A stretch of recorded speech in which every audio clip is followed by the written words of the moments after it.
Hola, buenas tardes. El día de hoy, en este capítulo, en nuestro podcast, hablaremos sobre la descolonización de África.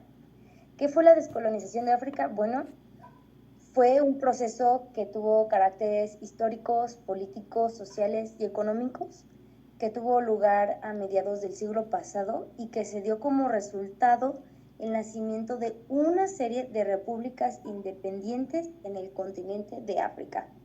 Si quieren conocer más detalles, por favor, quédense escuchándonos. Para darles un poco de contexto, a finales del siglo XIX, en África se vivió un proceso de colonialización en el que las principales potencias europeas como es Reino Unido, Francia, Portugal, España, Bélgica, Alemania e Italia se establecieron en el territorio con el objetivo de sostener un modelo productivo vinculado a la industrialización. El denominado continente madre les ofrecía materias primas de gran calidad, ante lo cual se estableció un sistema de colonialismo que se selló con el Pacto de Berlín en el año 1884. Este documento establecía un reparto del territorio entre las grandes potencias. Tanto es así que al término de la Primera Guerra Mundial solo dos países eran del todo autónomos, como es la Unión Sudafricana, que hoy se le conoce como Sudáfrica, y Etiopía. A partir de este momento, los países colonizados empezaron a pedir progresivamente mayor autonomía y en casi todos ellos tuvieron lugar manifestaciones que al poco derivaron en conflictos sociales. A mediados de la década de los 50 ya estaba el territorio abandonado para el nacimiento de nuevas repúblicas. Oh, qué padre. Imagínense, fue el sentimiento independentista en varios países africanos que tuvo un efecto pues dominó y que se expandió rápidamente por toda la zona y que dio lugar al proceso histórico pues que ahora entonces conocemos como la descolonización de África, ya que pese a todas las tensiones sociales que se registraron inicialmente en algunos territorios, pues la independencia de las nuevas repúblicas se produjo de forma pacífica, sobre todo las que se encontraban bajo el dominio de Francia y el Reino Unido, que por cierto, estas dos potencias europeas intentaron hasta el último momento frenar la independencia de los países africanos que estaban a punto de surgir, y de hecho llegaron a plantear vías intermedias para que así fuera, como por ejemplo la conformación de la Unión Francesa, que era una alianza de territorios franceses que otorgaba mayores niveles de autonomía y un autogobierno a las colonias. Pero los esfuerzos que fueron muy insuficientes, pues sí, no sirvieron para nada.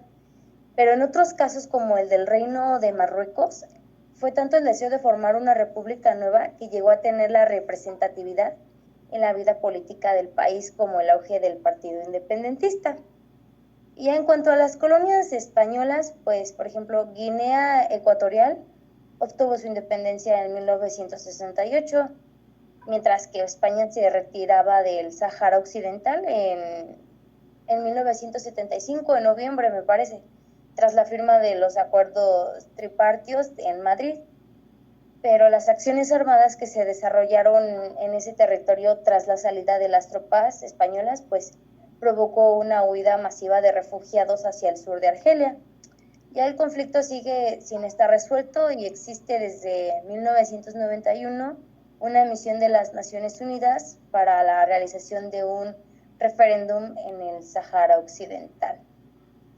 Bien, y yo por último les puedo agregar que en la década comprendida entre los años 1950 y 1960 fue que se independizó la gran mayoría de los estados del norte, del centro y también del oriente del continente, incluida también la isla de Madagascar y la región que hoy en día se conoce como el Cuerno de África. Una década más tarde, el movimiento independentista se había extendido hacia el sur y casi todo el occidente.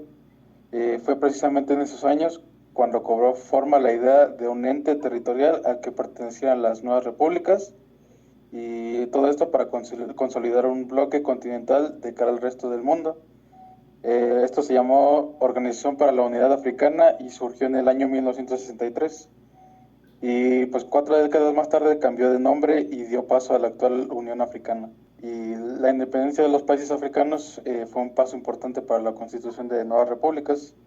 Sin embargo, esto no supuso el fin de muchos de los conflictos sociales y étnicos que se habían incubado durante décadas. De hecho, hoy en día muchos de estos conflictos aún están presentes y aún se viven. Pues creo que la descolonización de África ha tenido un gran impacto alrededor del mundo, pero pues bueno, se nos acabó el tiempo. Les damos las gracias por sintonizarnos y esperemos tenerlos con nosotros en un nuevo capítulo de este podcast. Gracias.